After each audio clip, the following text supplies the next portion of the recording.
하나님 말씀 구약성경 열왕기하 2장.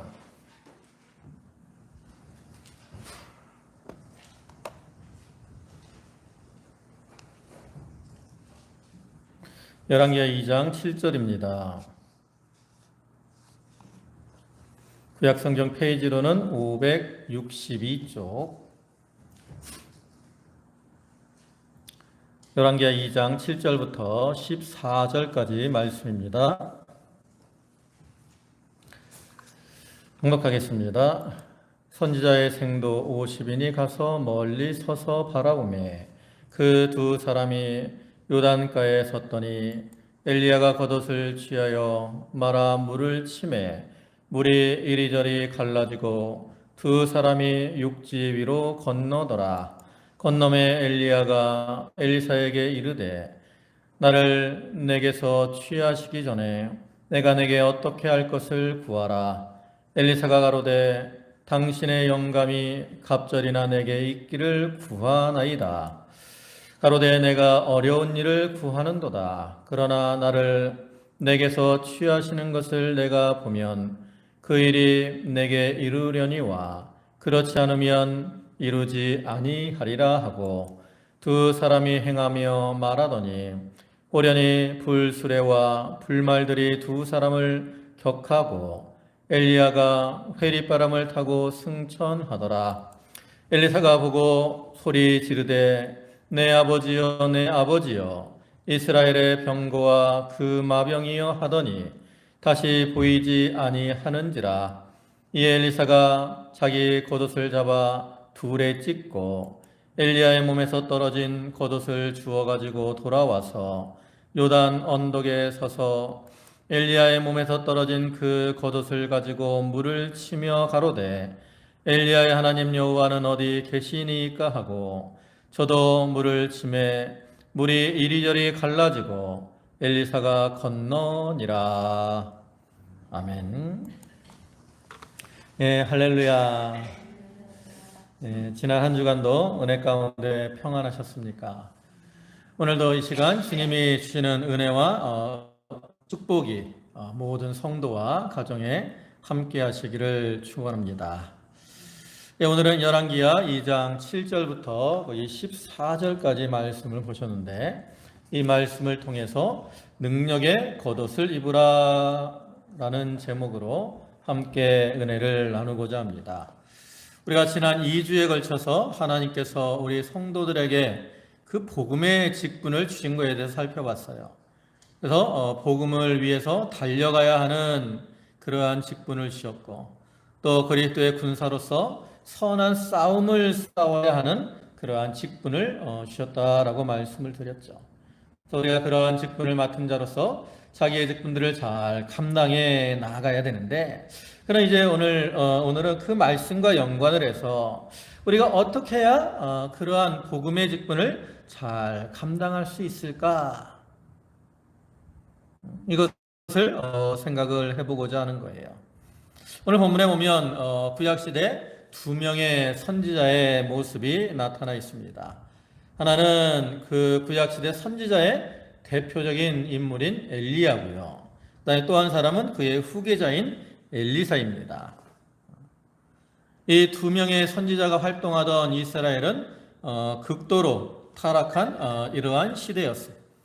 엘리야 때 이스라엘을 다스리던 왕이 아합 왕인데 이 아합 왕은 아내인 이세벨의 영향을 받아서 바알과 아세라 우상을 섬겼습니다. 그래서 그들은 하나님을 떠나서 이렇게 우상을 섬기면서 오히려 하나님의 선지자들을 잡아 죽이는 이러한 일을 행했죠. 또한 그들이 나봇의 포도원을 빼앗은 것처럼 백성들에게 포악을 행하기도 했어요. 그래서 이러한 시대에 엘리야가 이제 하나님 앞에 기도하니까 3년 반 동안 비가 내리지 않았고, 그럼에도 그들이 깨닫지 못하기 때문에 엘리야가 이제 아합 왕에게 요청해서 바알과 아세라 선지자들 850명과 갈멜산에서 대결을 하죠. 그래서 이제 엘리야가 이기고 그 850명의 선지자들을 다 죽이고, 그를 통해서 하나님만이 참신이시고 우상은 헛됨을 나타냈다. 근데 오히려 그러한 일로 인해서 엘리야가 이세벨에게 생명의 위협을 당하게 되죠.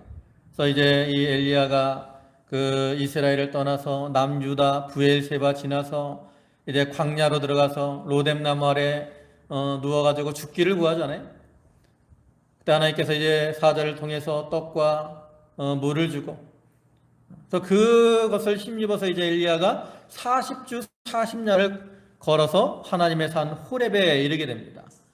그리고 거기서 하나님께서 이제 세미한 중에 엘리사에게 세 가지의 사명을 주는데, 그 세 가지 사명 중에 한 가지가 바로 이 엘리사를 불러서 엘리야의 후계자로 세우도록 하시는 거죠. 그래서 이제 열왕기상 19장에 오면 이 엘리야가 엘리사를 불러서 자기의 후계자로 삼게 됩니다. 그리고 이제 오늘 본문에서는 그렇게 후계자로 삼았던 엘리사를 두고 엘리야가 승천을 하게 되고요. 그 다음에 이제 엘리사가 엘리야의 후계자로서 사명을 맡아서 선지자의 직분을 감당하게 되는데, 그때 엘리사는 그 엘리야의 몸에서 떨어진 겉옷을 입고 그를 통해서 능력을 받아가지고 자기의 사명을 감당해 나갔다라는 거죠. 이와 같이 엘리사가 그 엘리야의 능력의 겉옷을 입음으로 자기에게 주어진 사명을 감당해 나간 것처럼, 오늘날 우리 성도들도 자기에게 주어진 사명을 감당하기 위해서는 능력의 겉옷을 입고 나가는 자가 되어야 된다는 거죠. 왜냐하면 우리는 지극히 연약하고 부족하고 또 세상은 극히 악하기 때문에 우리가 하나님의 능력의 옷을 입지 않으면 자기의 사명을 감당하다가 넘어지고 쓰러질 수밖에 없다라는 거예요. 그래서 우리가 능력의 겉옷을 입어야 되는데, 오늘 이 시간 우리가 입어야 되는 이 능력의 옷은 어떤 것들인가, 그리고 어떻게 해야 그러한 능력의 옷을 입을 수 있는가, 이런 것들을 좀 살펴보고, 우리 모두가 능력의 겉옷을 입음으로 자기에게 주어진 사명을 잘 감당해 나가는 그러한 성도들이 되도록 해야 되겠습니다. 우리가 먼저 생각을 할 것은 우리가 입어야 될 옷은 어떤 것인가 하는 겁니다. 우리가 입어야 될 능력의 옷은 이제 여러 가지가 있겠지만 한 세 가지 정도로 생각을 해볼 수 있습니다. 첫째로는 우리가 입어야 할 옷은 예수 그리스도로 옷을 입는 겁니다. 로마서 13장 14절을 보면 오직 주 예수 그리스도로 옷 입고 정욕을 위하여 육신의 일을 도모하지 말라 그랬어요. 여기 보면 우리가 예수 그리스도로 옷을 입어라 그랬어요. 여기 우리가 입어야 되는 이 예수 그리스도로 입어야 되는 옷, 이것은 신자된 우리들이 입어야 되는 옷이고요. 또 그리스도의 몸인 교회 구성원으로서 입어야 되는 옷을 가리키는 거죠. 그럼 이 옷은 어떨 것일까? 그것은 마태복음 5장에서 예수님이 이렇게 말씀을 하시잖아요. 마태복음 5장 13절에 보시면 너희는 세상의 소금이니 소금이 만일 그 맛을 잃으면 무엇으로 짜게 하리요? 후에는 아무 쓸데없어 다 밖에 버리워 사람에게 밟힐 뿐이니라. 너희는 세상의 빛이라. 산 위에 있는 동네가 숨기우지 못할 것이요. 그랬습니다. 여기서 예수님은 우리 성도들을 향해서 너희는 세상의 소금이다, 또 세상의 빛이다 라고 말씀하시는데, 이렇게 우리가 세상에서 소금으로서 또 빛으로서 살기 위해서 바로 소금의 옷을 입고 빛의 옷을 입는 것, 이것이 바로 예수 그리스도로 옷을 입는 것이라는 거죠. 그럼 우리가 입어야 될 소금의 옷은 무엇이고 또 빛의 옷은 무엇일까? 그래서 우리가 그냥 겉으로 모양만 소금처럼 또처럼 그럴싸한 그러한 모습이 아니라 소금으로서의 맛을 내고 또 빛으로서의 빛을 비추는 그러한 자들이 되어야 될 것을 의미하는 거예요. 우리가 예수를 믿기 전에는 어떠한 자들이었을까? 우리가 믿기 전에는 좋은 맛을 내지 못했다고. 우리가 믿기 전에는 쓴맛을 내거나 아니면 밍밍해서 맛이 없는 그러한 자들이었어요. 또 우리가 믿기 전에는 빛 가운데 살지 못하고 어두운 가운데 살던 그러한 자들이었습니다. 그러나 우리가 이제 예수 그리스도를 믿어서 그리스도께서 주시는 새 생명을 얻어서 새 사람이 되었고, 예수님이 말씀하신 것처럼 소금과 빛이 되었다라는 거죠. 예수님은 우리에게 소금이 되라, 또 빛이 되라 이렇게 말씀하신 게 아니에요. 너희는 이미 소금이다, 너희는 이미 세상의 빛이다 라고 말씀하신다는 거죠. 그래서 우리는 예수님 말씀처럼 믿음으로 소금이 되고 또 믿음으로 빛이 되었어요. 그럼 우리가 소금과 빛으로서 그의 합당한 모습으로 살아가야 된다. 소금의 옷을 입는 것이고 빛의 옷. 근데 우리가 이렇게 소금의 옷을 입고 빛의 옷을 입기 전에 또 필요한 게 있어요. 그건 뭐냐? 그 전에 입고 살던 구습과 옛사람의 옷을 벗어 버려야 된다라는 거죠. 로마서 13장 12절을 보면 밤이 깊고 낮이 가까웠으니 그러므로 우리가 어두움의 일을 벗고 빛의 갑옷을 입자 그랬어요. 또 에베소 4장 22절부터 24절을 보면 너희는 유혹의 욕심을 따라 썩어져가는 구습을 쫓는 옛사람을 벗어버리고 오직 심령으로 새롭게 되어 하나님을 따라 의와 진리의 거룩함으로 지으심을 받은 새 사람을 입으라. 입으라라고 말을 하면서 그 전에 뭐라 그래요? 먼저 벗으라 그러잖아요. 어둠의 일을 벗어버리고 또 구습을 쫓는 옛사람을 벗어버리고, 벗어버려야 새 옷을 입고 그의 한 모습으로 살아갈 수 있어요. 예수님께서도 제자들에게 마태복음 16장 24절에서는 자기를 부인하고, 너희가 나를 따라오려거든 자기를 부인하고 자기 십자가를 지고 나를 쫓으라 그랬어요. 여기서 자기를 부인한다라는 게 뭐예요? 바로 옛사람의 옷을 벗어버리는 거예요. 과거 자기 고집, 교만함, 욕심, 자기 마음대로 살던 거, 세상을 따라 살던 거, 이런 것들을 벗어버리는 게 바로 자기를 부인한 거죠. 그래서 우리가 이런 것들을 끊어버려야 예수 그리스도로 옷 입는 소금과 빛의 옷을 입고 그의 합당한 모습으로 살아갈 수가 있는 겁니다.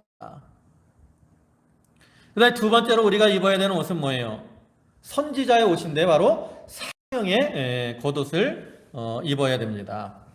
열왕기상 19장을 오면 그 엘리야가 엘리사를 부르는 내용이 나오죠. 그 중에 19절을 오면 엘리야가 거기서 떠나 사밧의 아들 엘리사를 만나니 저가 12결이 소를 앞세우고 밭을 가는데 자기는 12째 결의와 함께 있더라. 엘리야가 그리로 건너가서 겉옷을 그 위에 던졌더니, 앞에서 하나님께서 그 엘리야의 후계자로 엘리사를 세우라 이렇게 사명을 주셨을 때 엘리야가 이제 그 말씀대로 엘리사를 찾아가서 그를 부르고 이제 선지자를 세우는데 그때 무엇을 던져줬어요? 겉옷을 던져줬어요. 겉옷. 여기서 겉옷을 던졌다라는 말은 뭐냐면 그 옷을 입혀줬다라는 그러한 뜻인데, 이것은 엘리야가 엘리사에게 선지자의 사명을 맡긴 것을 의미하는 겁니다. 그래서 이것은 우리가 사명의 옷을 입고 나아가야 될 것을 의미하는 거죠. 우리가 세상적으로 군복을 입으면 군인으로서의 사명을 감당해야 됩니다. 교복으로서의 일을 감당해야 돼요. 이제 올림픽 때가 다가오는데 올림픽이 되면 국가대표 유니폼을 입잖아요. 그 유니폼을 입으면 또 그에 합당한 국가대표로서의 사명을 감당해 나가야 되는 거예요. 여러분, 여기 나타난 엘리사는 원래 뭐 하던 사람인 것 같아요? 예? 여기 엘리사가 뭐 하던 사람인 것 같아요? 예, 농사 짓는 사람이죠. 농사 짓는 사람. 소를 가지고 밭을 갈고 있었잖아요. 그죠? 이걸 보면 엘리사는 농사를 짓는 사람이었다라는 거죠. 근데 이렇게 농사를 짓던 엘리사가 엘리야의 겉옷을 입음으로 이제 선지자로서의 사명을 받은 거라고요. 예수님께서도 그 제자들을 부르셨는데 베드로, 요한, 야고보, 안드레 원래 뭐 하던 사람이었어요? 물고기 잡던 사람이었다. 어부였어. 그들에게 사명의 옷을 주니까 그들이 이제 사도로서의 사명을 감당하게 되는 거죠. 그와 같이 오늘날 우리들도 하나님께서 우리에게 주신 사명의 옷을 입을 때 우리가 자기에게 맡겨주신 그 직분, 사명들을 잘 감당해 나아갈 수가 있다는 거죠. 세 번째로 입어야 될 옷은 무엇이냐? 바로 능력의 겉옷으로서 전신갑주를 입어야 되는 겁니다. 오늘 본문 9절과 10절을 보시면 건너매 엘리야가 엘리사에게 이르되 나를 내게서 취하시기 전에 내가 내게 어떻게 할 것을 구하라. 엘리사가 가로되 당신의 영감이 갑절이 내게 있기를 구하나이다. 가로되 내가 어려운 일을 구하는도다. 그러나 나를 내게서 취하시는 것을 내가 보면 그 일이 내게 이루려니와 그렇지 않으면 이루지 아니하리라 하고 그랬습니다. 이와 같이 엘리야가 이제 승천을 하려고 할 때 엘리사에게 물어봅니다. 내가 너에게 무엇을 해줄까? 내가 너에게서 떠나기 전에 네가 나에게 구하라. 그러니까 엘리사가 뭘 구했어요? 당신의 영감이 갑절이나 내게 있기를 구합니다. 그때 엘리야가 네가 어려운 것을 구한다 하면서도 네가 나를 너에게서 취하여 가는 것을 끝까지 바라보면 네가 원하는 대로 이루어질 것이다 라고 말을 해줬어요. 그러니까 엘리사가 그 말을 믿고 이제 끝까지 엘리야가 취하여 가는 것을 보고 바라보다가 엘리야의 겉옷이 떨어지는 것을 보고 이제 그 겉옷을 취하죠. 그리고 그 겉옷을 취함으로 어떻게 됐어요? 능력을 행하게 되었다라는 거죠. 앞에 7절부터 보면 엘리야가 요단강을 걸을 때 그 겉옷을 가지고 물을 치니까 어떻게 됐어요? 물이 갈라졌다고. 그때는 능력이 누구에게 있었어요? 엘리사에게 있었어요. 근데 겉옷을 취하니까 그 능력이 누구에게 갔어요? 엘리사에게 갔어요. 그래서 오늘 본문 13절과 14절 보면 엘리야의 몸에서 떨어진 겉옷을 주워가지고 돌아와서 요단 언덕에 서서 엘리야의 몸에서 떨어진 그 겉옷을 가지고 물을 치며 가로되 엘리야의 하나님 여호와는 어디 계시니까 하고 저도 물을 치매 물이 이리저리 갈라지고 엘리사가 건너니라. 엘리야의 몸에서 떨어진 그 능력의 겉옷을 취하니까 어떻게 됐어요? 엘리사가 능력을 행하게 됐다라는 거죠. 여기 엘리사가 이렇게 취한 이 겉옷, 이것은 오늘날 우리가 입어야 되는 그러한 능력의 전신갑주를 입어야 됩니다. 우리가 이러한 능력의 전신갑주를 입어야 마귀와 싸워 이길 수가 있다고요. 에베소 6장 10절부터 13절까지 말씀을 보면 정말로 너희가 주 안에서와 그의 힘의 능력으로 강건해지고 마귀의 괴계를 능히 대적하기 위하여 하나님의 전신갑주를 입으라. 우리의 싸움은 혈과 육에 대한 것이 아니요 정사와 권세와 이 어두움의 세상들에게 대함이라. 그러므로 하나님의 전신갑주를 취하라. 이는 악한 날에 너희가 능히 대적하고 모든 일을 행한 후에 서기 위함이라. 우리가 이렇게 하나님의 능력의 전신갑주를 입어야 마귀의 계계를 능히 대적하고 또 악한 날에 그들과 싸워서 이기고 든든히 설 수가 있다라는 거죠. 그래서 엘리사가 엘리야의 그 겉옷을 취한 것처럼 오늘날 우리들도 하나님이 우리를 위해 예비해 놓으신 그러한 능력의 겉옷을 그걸 입어야 우리가 자기에게 맡겨진 사명들을 잘 감당해 나아갈 수가 있는 겁니다. 그러면 이제 우리가 능력의 겉옷을 입어야 되는데 어떻게 할 때 우리가 이러한 능력의 겉옷을 입을 수가 있을까? 물론 오늘 본문에서도 이제 몇 가지 능력의 옷을 입는 비결이 나타나 있습니다. 그러나 그 이전에 엘리야가 엘리사를 부르는 그러한 과정에 나타난 말씀을 통해서 이제 엘리사가 능력의 옷을 입는 그러한 모습을 우리가 살펴보고 우리들도 그와 같이 능력의 겉옷을 입는 자들이 되도록 해야 되겠습니다. 이제 엘리사가 어떻게 능력의 옷을 입었느냐, 어떻게 해야 능력의 겉옷을 입을 수 있느냐. 첫째로는 부지런한 자가 되어야 됩니다. 아까 말씀드린 대로 열왕기상 19장을 보면 이제 엘리야가 하나님의 사명을 받아서 엘리사를 부르러 가는 모습이 나오죠. 근데 엘리야가 엘리사를 부를 때 언제 엘리사를 불렀느냐 하는 거죠. 무엇을 하고 있을 때 불렀어요? 아까 봤잖아요. 무엇을 할 때? 아까 19절 다시 보시면 무엇을 할 때 저가 12결의 소를 앞세우고 밭을 가는데 자기는 12째 결의와 함께 있더라. 무엇을 하고 있을 때요? 밭을 갈고 있을 때. 여러분, 우리가 이 말씀을 잘 살펴보면 엘리사의 가정이 아주 부유한 가정이었다라는 걸 알 수 있어요. 왜냐하면 이제 저가 소가 얼마나 있어요? 12결의의 소를 앞세우고 있다 그랬어요. 12결의. 한 결의가 몇 마리죠? 2마리. 그죠? 2마리 이렇게 우리가 밥 갈 때 이렇게 쌍을 지어서 옛날에 갈았잖아요. 그래서 한 결의가 2마리예요. 12결이면 24마리. 그러니까 최소한 소가 몇 마리예요? 24마리예요. 그다음에 밭은 얼마나 넓을까요? 우리가 보통 우리 이제 옛날에 소로 이렇게 쟁기해가지고 밭을 갈았잖아요. 그러면 여러분들은 뭐 여기 소로 밭을 갈아보신 분이 있는지 모르겠지만 보통 우리가 밭을 갈 때 웬만큼 뭐 하면 소 2마리 가지고 밭 갈면 며칠 갈면 되잖아요. 그죠? 근데 여기는 12결의로 밭을 갈잖아요. 그러니까 12결의로 이렇게 밭을 가니까 그 밭이 얼마나 넓겠느냐는 거죠. 그만큼 엘리사는 밭도 아주 많은 그러한 가정이고, 또 거기 이 12결의를 가면 한 사람이 다 갈 수 있는 게 아니잖아요. 최소한 한 결의의 소를 종 한 사람이 이렇게 통제를 해야 되니까 종도 최소한 몇 명 있어야 돼요? 12명이 있어야 된다고. 그러니까 이걸 볼 때 그 엘리사의 가정이 아주 부유한 이러한 가정이었다라는 걸 알 수 있어요. 근데 이러한 가정이라면 집이 부자야.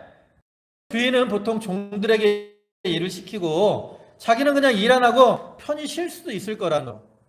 근데 엘리사는 어떻게 하고 있어요? 자기가 직접 결의와 함께 있으면서 그 소를 잡고 직접 밭을 갈고 있었다라는 거죠. 그와 같이 엘리사는 그 자기가 해야 될 일에 열심을 내고 부지런히 일하는 그러한 사람이었다라는 거예요.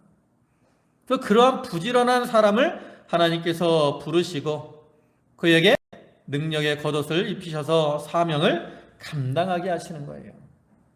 여러분, 예수님께서 제자들을 부르실 때도 제자들이 뭐 하고 있을 때 제자들을 불렀을까요?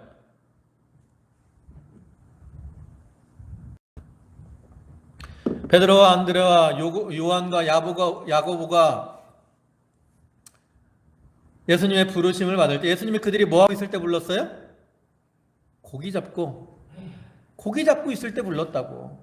고기를 잡고 와서 이제 그물을 정리하고 일하고 있을 때 부른 거예요. 일하고 있을 때. 마태, 레위를 불렀는데 뭐 하고 있을 때 불렀냐면 걔가 원래 세관이거든요. 그 사람이. 근데 세관이면 돈을 많이 벌었으니까 놀고 이럴 수도 있는데 레위도 세관에서 일을 하고 있을 때 예수님이 그를 불렀어요. 나다나엘은 무화과 나무 아래서 기도하고 있을 때 불렀다고.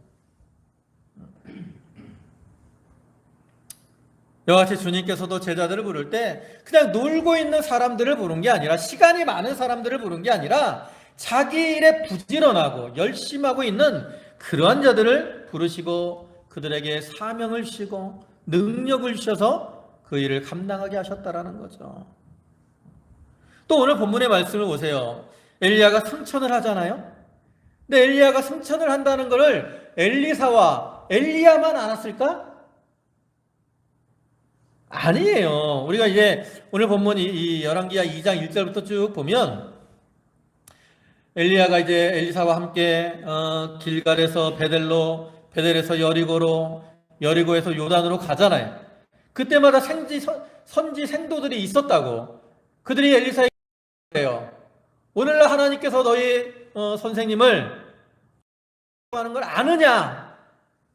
이 말은 뭐예요? 그들도 하나님 엘리야를 취하여 간다라는 것을 다른 선지 생도들도 이미 알고 있었다라는 거죠. 근데 이렇게 다른 선지 생도들도 하나님이 엘리야를 취하여 간다는 걸 알고 있었어요. 근데 엘리야를 따라간 사람은 누구밖에 없어요? 엘리사밖에 없다고. 다른 선지 장로들은 뭐 하고 있었어요? 멀리서 바라보고 있었어요. 바라보고. 엘리사는 부지런히 엘리야를 따라갔지만 다른 선지 장로들은 멀리서 바라보고 있었다라는 거죠. 또 엘리야가 회리바람을 타고 승천을 할 때도 바람이 부니까 얼마나 뭐 바라보기가 어렵겠습니까? 그러나 엘리사는 끝까지 그것을 바라봤다라는 거죠. 바라봤기 때문에 떨어지는 엘리야의 겉옷을 발견할 수 있었고 그것을 피할 수가 있었던 거예요. 그래서 오늘날 우리들도 하나님의 일을 잘 감당하려면 우리가 어떤 자가 되어야 돼요? 열심을 품고 부지런한 자들이 되어야 된다. 무슨 일 부지런해야 되냐? 우리가 물론 세상에서 맡겨진 일에도 부지런해야 됩니다. 사람들이 직장 가서 저 사람은 맨날 농땡이만 피고 게으르고 이런 얘기 들으면 안 된다고. 저 사람은 교회 다니는 사람인데 이 일할 때는 진짜 부지런히 잘해. 이러한 칭찬을 들어야죠. 세상에서도 우리가 당연히 부지런히 일을 해야 됩니다.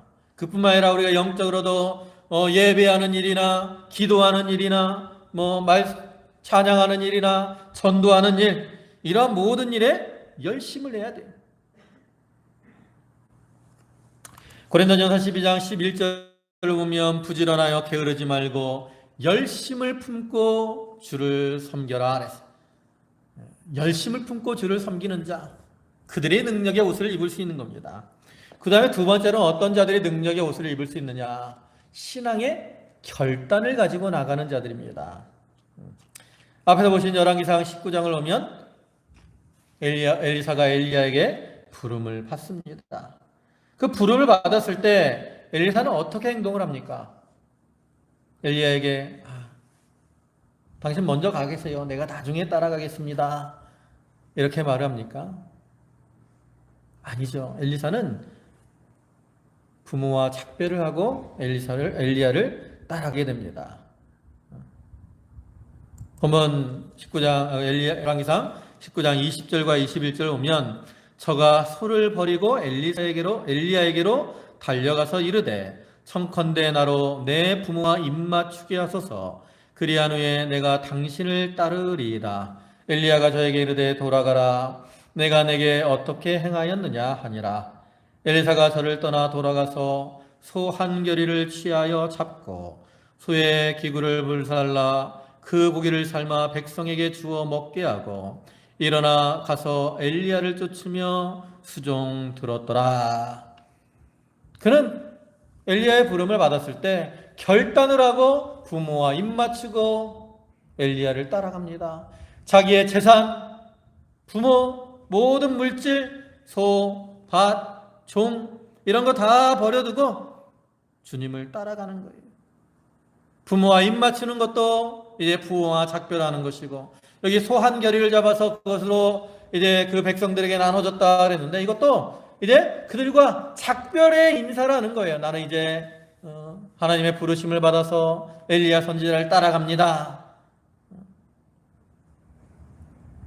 이와 같이 엘리사는 결단을 하고 엘리야의 부르심을 받았을 때 결단을 하고 그를 따라갔다는 거죠. 모세가 하나님의 부르심을 받았을 때 모세가 하나님의 부르심을 받았을 때 애굽의 그 많은 부귀영화 다 버리고 결단을 하고 하나님의 백성과 함께 고난을 받으려고 나아간 거예요. 아브라함이 하나님의 부르심을 받았을 때 결단을 하고 본토 친척 아비 집을 떠나서 하나님이 가라 하시는 곳으로 가는 겁니다. 베드로, 야고보, 요한, 안드레가 예수님의 부름을 받았을 때 부모와 작별을 하고 배와 모든 것들을 다 버려두고 결단을 하고 주님을 따라간다라는 거죠.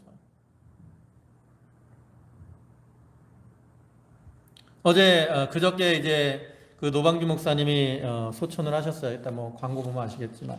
그래서 어제 입관 예배가 있어서 가서 예배를 드렸는데 그때 큰아드님이 그 얘기하더라고. 노 목사님이 이제 아들 중에 한 명이 이 목회를 했으면 하는 소원이 있는데 자기가 못 들어서 죄송하다라고 말을. 그러면서 뭐 자기는 목사 아들로서 주일날 티레비도 못 보고 또 주일날 시험도 못 보고 막 이런 얘기를 해. 네, 뭐 이렇게 이야기하면서 그래서 자기는 이제 목회자가 못 됐다라고 말을 하는데 그렇게 말을 하는 것은 그 분은 뭘 못한 거예요? 신앙의 결단을 못한 거예요. 내가 이런 것들 끊어 아버지가 좀 힘들고 어렵게 목회를 하지만 나도 아버지와 같이 하나님을 섬기는 그러한 종으로 살겠다라는 이런 신앙의 결단이 있었으면 얼마든지 아버지를 따라서 목회를 할 수 있을 거라고 할 수 있었을 거예요. 근데 그러한 신앙의 결단이 없기 때문에 아버지를 따라서 목회를 못하는 거죠.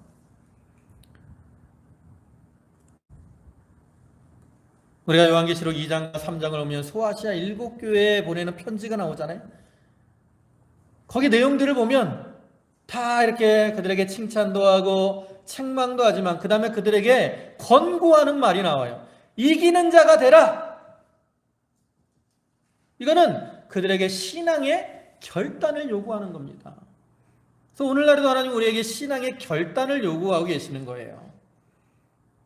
그래서 우리가 이러한 신앙의 결단을 가지고 담대하게 나아가야 자기에게 주어진 사명들을 잘 감당해 나아갈 수 있다는 거죠.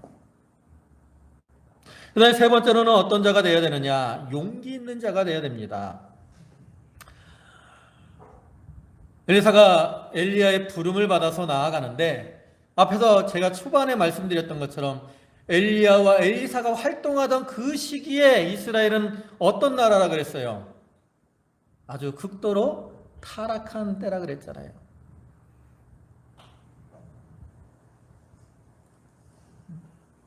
이스라엘을 다스리던 아합왕은 이방 여인을 아내로 취해가지고 그 여인의 영향을 받아서 이방의 바알과 아세라상을 섬기고 하나님을 떠나며 심지어는 하나님을 섬기는 선지자들을 잡아 죽이던 일을 행했다고.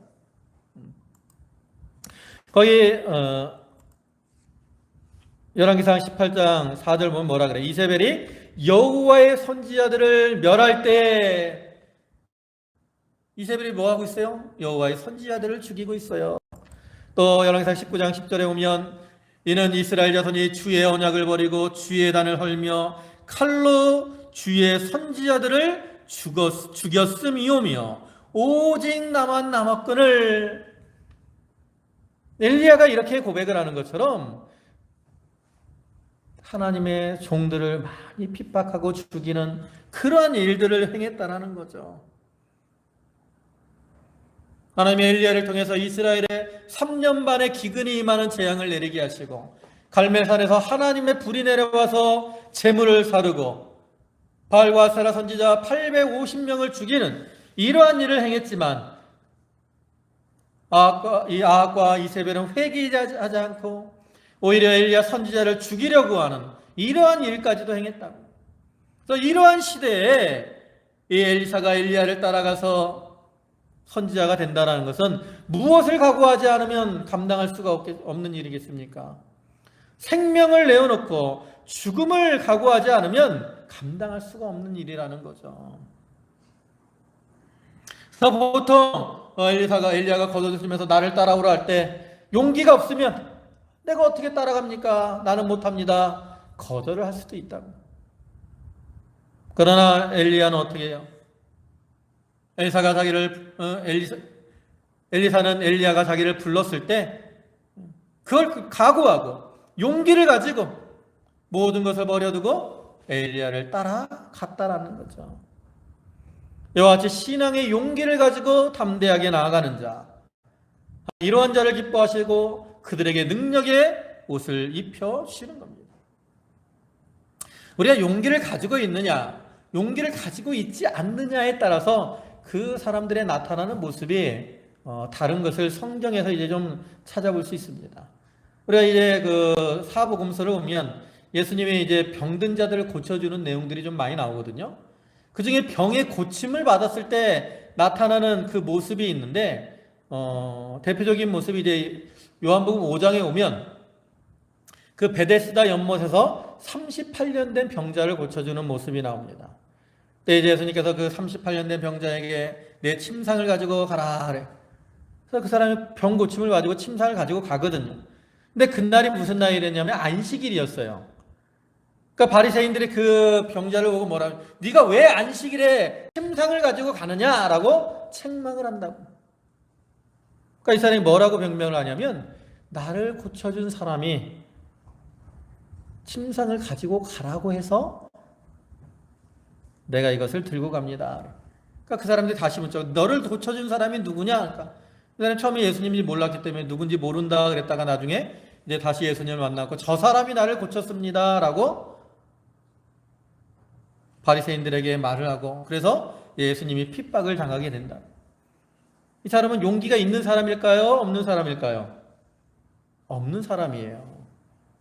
담대하게 예수님을 증거하지도 못하고. 근데 반면에 이제 요한복음 9장에 또 한 사람이 나오는데, 이 사람은 날 때부터 소경이었던 사람인데 그 사람이 고침을 받았어요. 눈을 떴다고.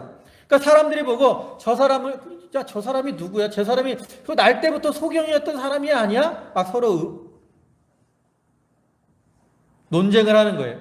그러니까 그 사람이 가서 내가 바로 날 때부터 소경이었던 사람이다. 담대하게 얘기를 해요. 그러니까 이제 또 그 사람에게 물어보죠. 그럼 네가 어떻게 눈을 떴느냐? 그러니까 이 사람이, 예수님이 내 눈에 지륵을 바르고 나에게 실로에 가서 눈을 씻으라고 해서 씻으니까 내 눈이 나았다 라고 담대하게 예수님이 자기를 고쳐준 걸 증거하죠.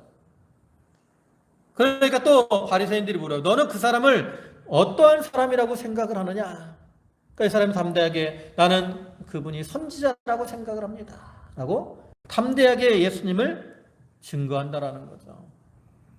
5장에 나타난 그 38년 된 병자, 또 9장에 나타난 날 때부터 소경이었던 사람, 누가 더 감사했을까? 이건 알 수 없어요. 날 때부터 소경이었던 사람도 아주 큰 고통을 당한 사람이고, 38년 동안 병을 앓던 사람도 큰 고통을 당한 사람이니까 둘 다 감사가 컸을 거라고. 근데 왜 있느냐? 이거는 신앙의 그 용기와 담력이 있느냐 없느냐에 따라 이러한 차이가 있다라는 거죠. 그래서 우리가 신앙의 용기가 있어야 돼. 그래야 우리가 담대하게 주님을 증거하고 맡겨진 사명을 감당할 수 있어요. 그래서 주님께서는 이렇게 용기 있는 자들에게 능력의 옷을 입혀 주시는 겁니다. 그런데 네 번째는 어떤 자에게 능력의 옷을 입혀주시느냐? 섬기는 자에게 능력의 옷을 입혀주십니다. 앞에서 보신 열왕기상 19장 19절을 다시 보시면 맨 끝에 뭐라 그래요? 일어나 가서 엘리야를 쫓으며 수종 들었더라 그랬어요. 수종 든 게 뭐, 수종 든다는 게 섬겼다라는 말이죠. 섬겼다는 말. 또 열왕기하 3장에도 엘리사를 소개할 때 이렇게 소개를 하고 있어요. 거기 맨 끝에 보면 엘리야의 손에 물을 붓던 사밧의 아들 엘리사가 여기 있나이다 그랬어요. 누구의 손에 물을 붓던 엘리사? 엘리야의 손에 물을 붓던 엘리사라고 표현을 해요. 근데 이게 이 말이 뭐냐면, 원래 옛날에 그 구약시대 이스라엘 백성들은 주인이 이를 보고 돌아오면 거기는 이제 먼지가 많잖아요. 약간 사막 그런 때문에 먼지가 많다 보니까 손과 발에 먼지가 많아요. 그럼 손과 발을 씻어야 돼. 그럼 어떻게 해요? 종들이 주인에게 이렇게 물을 부어서 주인이 그 물을 가지고 손과 발을 씻는 거예요.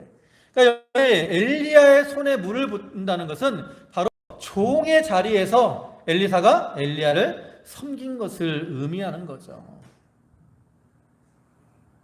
앞에서 말씀드린 대로 엘리야가 승천하려고 할 때 끝까지 엘리야를 따라갔던 사람이 누구였어요? 엘리사였어요.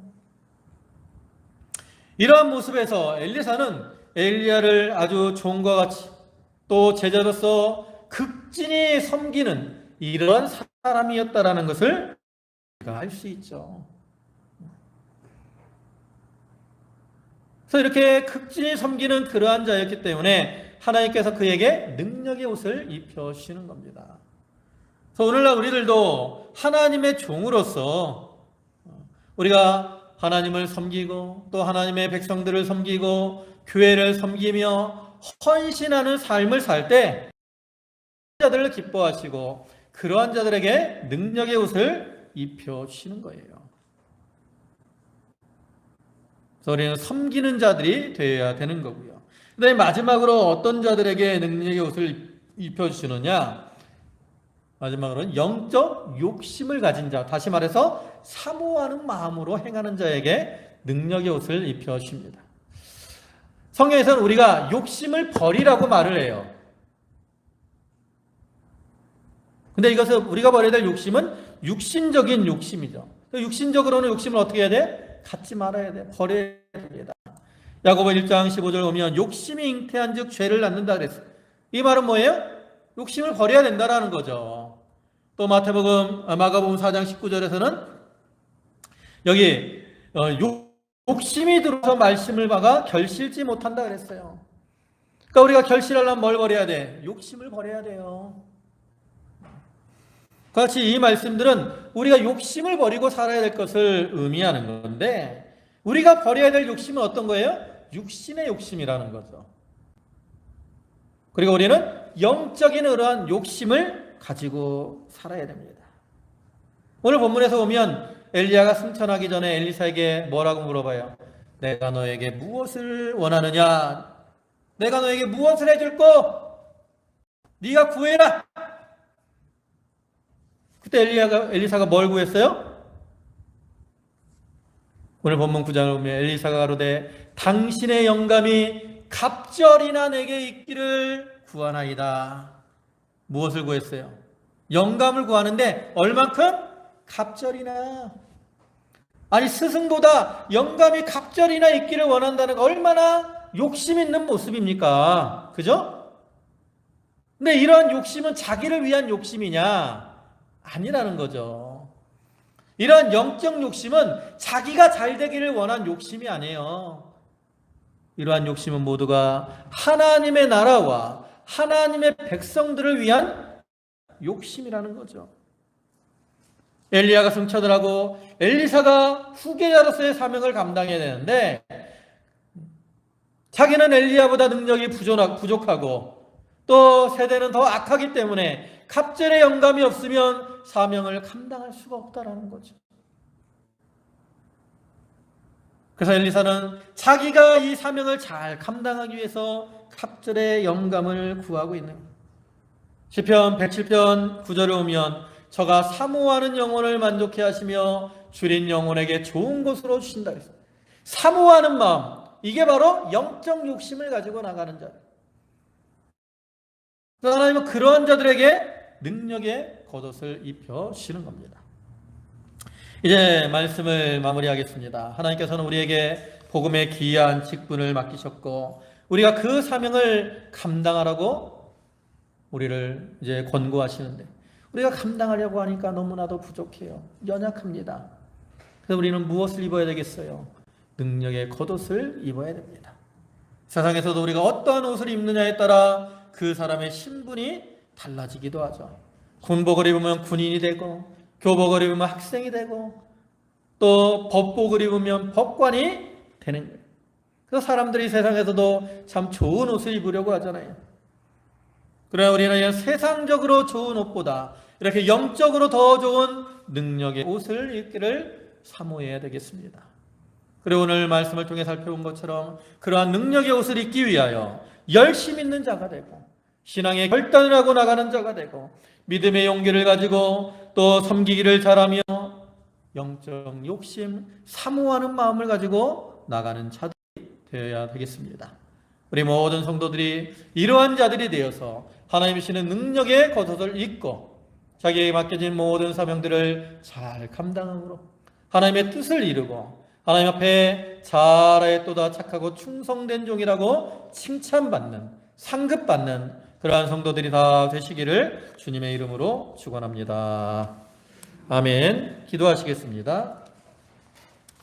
만복의 근원이 되시고 은혜와 사랑이 풍성하신 주님, 우리를 충성되이 여기셔서 우리에게 귀한 복음의 직분, 복음을 위해 달려갈 길과 또 군사로서 선한 싸움을 싸워야 될 사명을 맡겨주신 주님, 그러나 저희들 참으로 연약하고 부족해서 이 사명을 감당하기가 너무나도 힘이 듭니다.